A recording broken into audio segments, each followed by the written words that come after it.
Elsewhere now, the late Kenyan Olympian Agnes Tirop's husband, Ibrahis Rotich, is set to be arraigned in court today. Let's now bring in NTV's Lois Wangoi for the latest. Lois, good to see you. What do we know at this point? Good afternoon, Smriti. As you note here at the Eldoret High Court, any time from now, we are expecting the hearing or even the mentioning of the case involving the murder of celebrated athlete Agnes Tirop, who passed on October the 13th.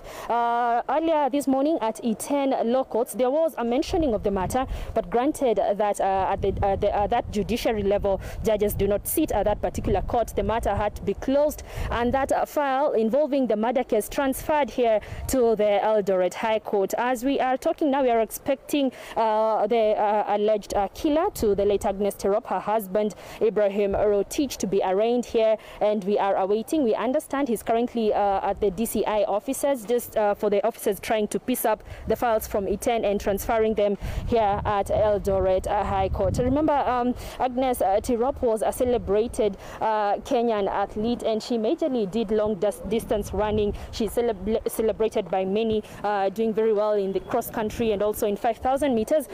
So it is a matter of great national interest, of course, with the region, the country, and even Athletics Kenya following closely on this particular matter. Remember, the late Agnes Tirop also broke the women-only 10K world record last month before her death. And in the recent 2020 Olympics, she performed exemplary well in the 5,000 meters, and she's among the most celebrated athletes during that particular race. Her life and times would come to a shutdown on October the 13th, where she suffered stab wounds and died on the spot upon being taken to hospital.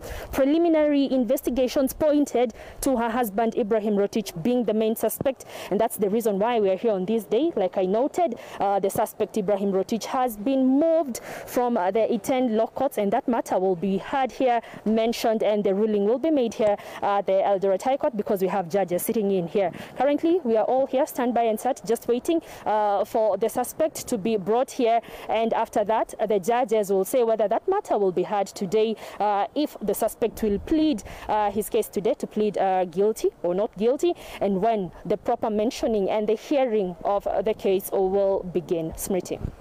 Lois, thanks for that. You're on that story. NTV's Lois Wangoi coming to us live from Eldoret.